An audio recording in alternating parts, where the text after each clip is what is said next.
Carbon dioxide है, methane है, nitrous oxide है, ये सब ग्लोबल वार्मिंग में इनका रोल होता है।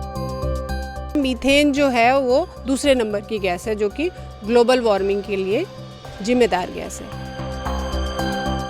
मीथेन जो है इसके उत्सर्जन का एक कारण जो है और एक सोर्स जो है हमारे जुगाली करने वाले जो जानवर हैं वो भी हैं। 80 से 90% जो है मीथेन जो है वो हमारी गाय भैंसें ही छोड़ती हैं। जो मेटाबोलाइट्स हैं इनको यदि पशुओं को खिलाया जाए तो मीथेन का उत्सर्जन कम हो सकता है। पौधों से बने हैं, फाइटोजेनिक ओरिजिन के, इसलिए इनका जो है नुकसान पशु में ना के बराबर है। मौसम परिवर्तन, ग्लोबल वार्मिंग की वजह से आज पूरे विश्व में लोग परेशान हो रहे हैं और क्या आपको पता है कि इसके पीछे एक बड़ी वजह जो है उसमें पशुओं की भी भागीदारी है। खासतौर से जो गाय भैंस या अन्य जुगाली करने वाले पशु होते हैं वो, क्योंकि इनकी वजह से वायुमंडल में जो मीथेन गैस है वो बढ़ जाती है। और इस समस्या का समाधान ढूंढा है IVRI के वैज्ञानिकों ने।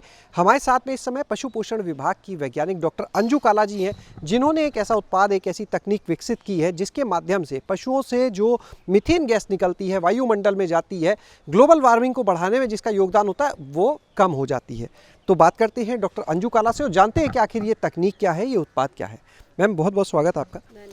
मैम ये क्या है आपका उत्पाद, क्या प्रोडक्ट और पूरा इसके पीछे का जो कॉन्सेप्ट है, जो समस्या थी, हम वो जानना चाहेंगे क्या थी। देखिए ऐसा है ना कि ग्लोबल वार्मिंग की समस्या से हम सभी अवगत हैं। चाहे आप आजकल तो हम इसकी परिणति देख ही रहे हैं अपने सामने, चाहे आप सऊदी अरब की बाढ़ को ले लीजिए या राजस्थान में पाला है या बारिश है या हीट वेव्स के आजकल के इतने एपिसोड है और कहा जा रहा है कि अभी और आएंगे, उसके कारण कितना जान माल का नुकसान हो रहा है वो भी हम लोग देख रहे हैं। तो ये जो ग्लोबल वार्मिंग है ये आमतौर पर जब वायुमंडल में कुछ गैसों की मात्रा बढ़ जाती है तब होती है। उसमें से सबसे जो इम्पोर्टेंट गैस है वो जैसे कार्बन डाइऑक्साइड है, मीथेन है, नाइट्रस ऑक्साइड है, ये सब ग्लोबल वार्मिंग में इनका रोल होता है। उसमें से मीथेन जो है वो दूसरे नंबर की गैस है जो कि ग्लोबल वार्मिंग के लिए जिम्मेदार गैस है। तो ये मीथेन जो है इसके उत्सर्जन का एक कारण जो है और एक सोर्स जो है हमारे जुगाली करने वाले जो जानवर हैं वो भी हैं। होता क्या है कि ये जुगाली करने वाले जो जानवर हैं ये जब दाने चारे को हजम करते हैं तो इनके पेट में मीथेन गैस भी बनती है, अन्य जो गैसें होती हैं, और फिर ये उसको वायुमंडल में मुंह के रास्ते छोड़ देते हैं। तो जब ऐसे बहुत सारे पशु इकट्ठे होंगे तो वायुमंडल में उनके द्वारा अच्छी मात्रा में मीथेन को छोड़ा जाएगा। पशु पोषण विभाग में होने के कारण हमारी ये कोशिश थी कि हम इस विषय पे कुछ काम करें, और मेरी जो लैब है ह्यूमन माइक्रोबायोलॉजी लैब वो पिछले 30 साल से इस विषय पे काम करने की कोशिश कर रही है। तो अगर हम इसकी बात करें कि कितना मीथेन ये पशु जो है वातावरण में छोड़ते हैं तो लगभग 16 से 18% जो है इनका हमारे पास इनका मतलब कंट्रीब्यूशन होता है। तो इस 16 से 18% में से अगर आप गाय भैंसों की बात करें केवल, तो 80 से 90% जो है मीथेन जो है वो हमारी गाय भैंसें ही छोड़ती हैं। तो अगर आप इसकी बात करें कि कितना ये पशु मीथेन छोड़ रहे हैं और उसके लिए क्या हम लोग कर सकते हैं, तो उसके लिए मेन 3 अप्रोच होती हैं। पहली जो हमारी कोशिश होती है वो होती है राशन बैलेंस करने की।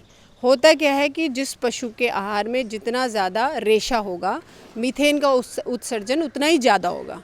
तो राशन बैलेंसिंग में हम क्या करते हैं कि दाने और भूसे दोनों को बैलेंस करने की कोशिश करते हैं। लेकिन उस अप्रोच में समस्या ये है कि जो हमारे किसान भाई हैं, हो सकता है उनके पास दाना इतनी मात्रा में ना हो तो वो मजबूर हैं कि ज़्यादा रेशे वाला जो है भोजन वो पशु को दें। तो वो अप्रोच जो है हर कोई नहीं इस्तेमाल कर सकता है। तो दूसरी जो अप्रोच है हमारे पास कुछ केमिकल्स हैं।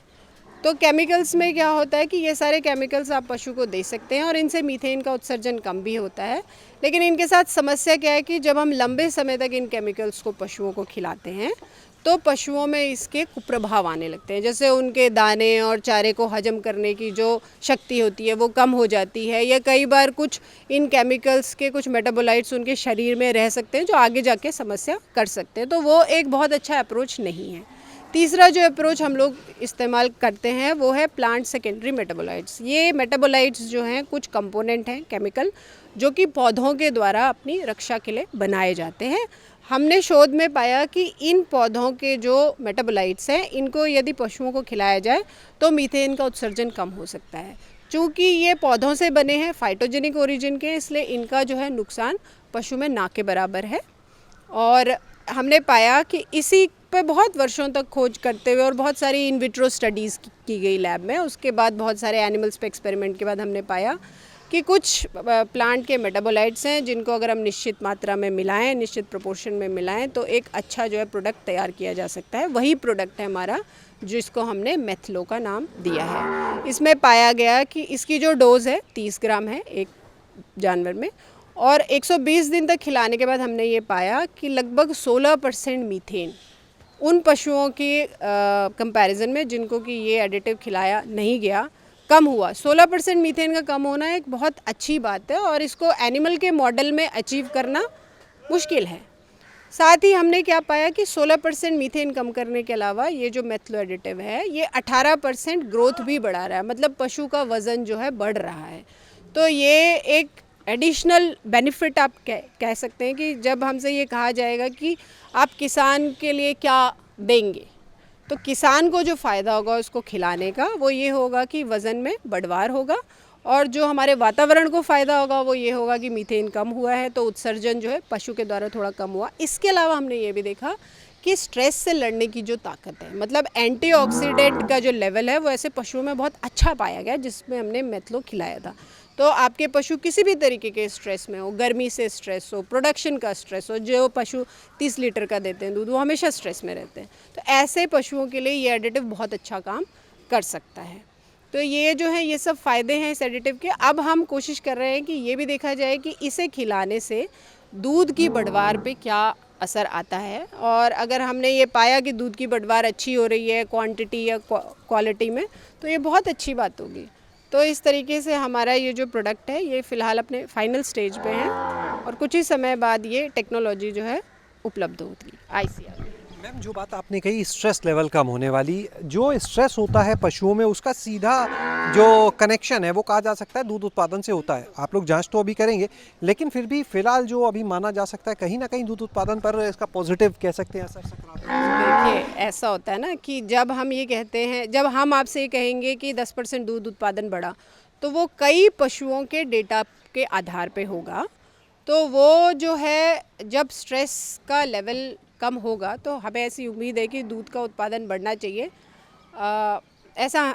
ऐसी हमें उम्मीद है। तो एक बार हम स्टडी करेंगे तो हम आपको बता पाएंगे कि कितने % दूध का उत्पादन क्वालिटी या क्वांटिटी में इम्प्रूव हुआ है। बहुत बहुत शुक्रिया बात करने के लिए। तो आपने यहाँ पर सुना डॉक्टर अंजू को, जिन्होंने बताया कि किस तरह से ये जो उत्पाद है, ये जो एक तकनीक विकसित की गई है, ये एक तरफ जहाँ पशुओं में स्ट्रेस लेवल कम करेगा, वायुमंडल की बात करें उसमें मीथेन गैस को कम करेगा, यानी पर्यावरण संरक्षण की जो बात होती है उसमें अहम भूमिका निभाएगा। तो दूसरी ओर किसानों के फ़ायदे की अगर बात की जाए तो अब तक जो अध्ययन है वो ये कहता है कि इसकी वजह से जो पशुओं की ग्रोथ है, यानी जो बढ़ते हैं उनका वज़न है, वो लगभग 18% अधिक तेज़ी से बढ़ता है।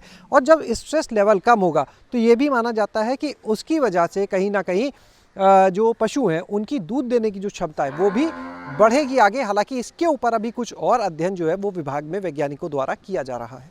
शैलेश अरोरा, गाँव जंक्शन।